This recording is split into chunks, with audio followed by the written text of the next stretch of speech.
आज माझ्या बीड शहरातील सर्व बंधू भगिनींना माझा सप्रेम नमस्कार।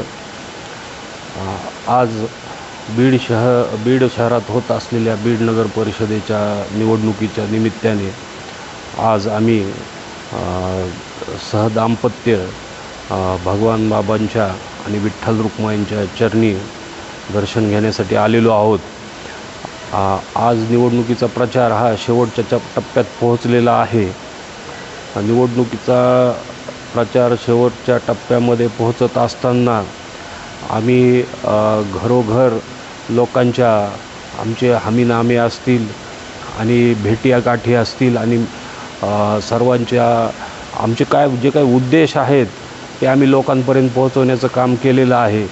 आम्ही आमच्या कामाच्या माध्यमातून प्रचाराच्या माध्यमातून लोकांपर्यंत पोहोचत आहोत आणि लोकांचा अतिशय चांगल्या प्रकारचा सकारात्मक प्रतिसाद आम्हाला मिळतो आहे।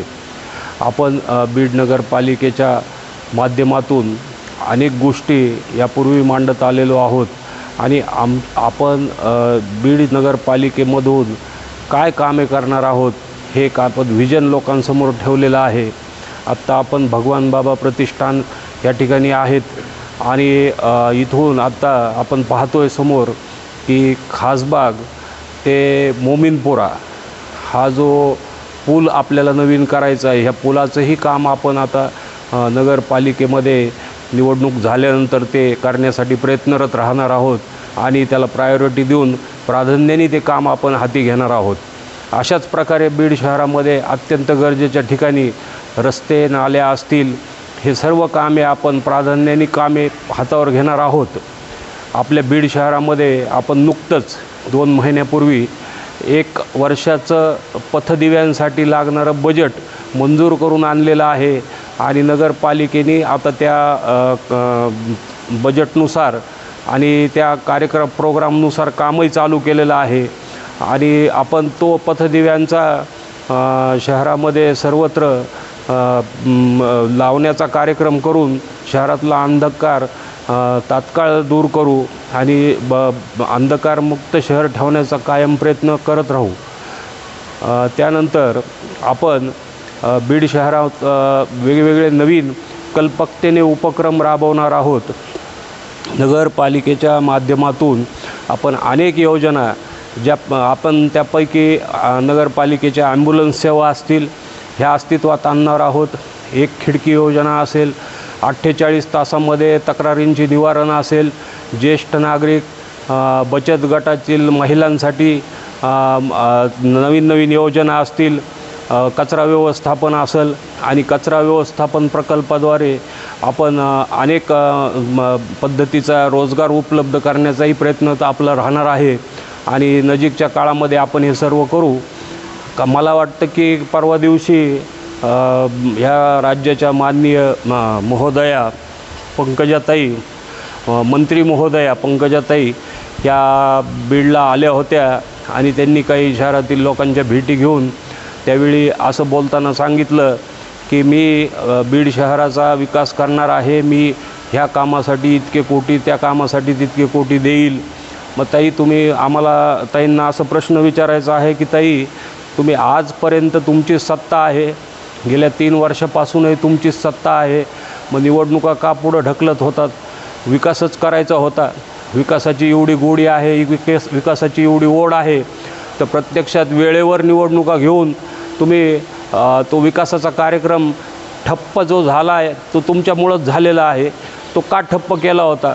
तुमच्या भाजपा सरकारमुळंच तो विकासाचा कार्यक्रम हा जो आहे तो बंद पडला होता।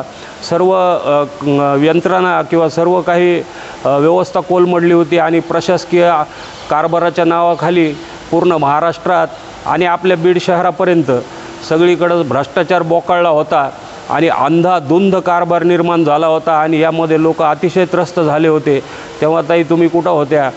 मध्यंतरी बीडचं एक आमचं शिष्टमंडळ तुम्हाला भेटलं होतं, शासकीय विश्रामगृह इथं त्यांनी भेटून तुम्हाला अशी विनंती केली ती एक पत्राद्वारे की बीड शहरामध्ये भीषण पाणी टंचाई आहे, तर त्या पाणी टंचाईविषयी तुम्ही एक जिल्हाधिकारी कार्यालय इथं पाणी पुरवठ्याची बैठक घ्या।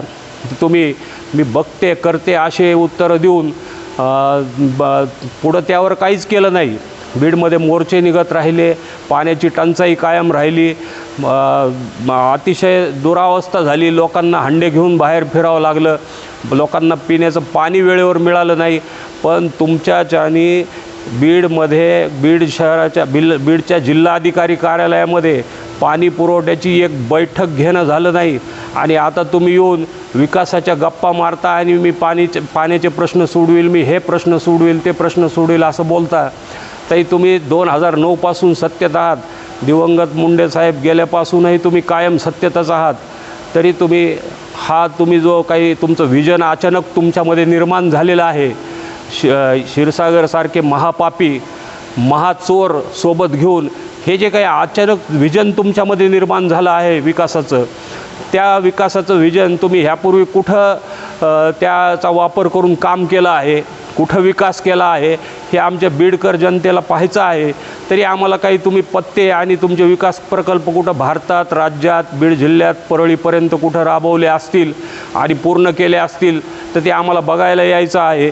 तरी आम्हाला आणि मीडियाला तुम्ही त्याची माहिती तूर्त लगेच कळवावी, ही आमची एक तुम्हाला विनंती राहील.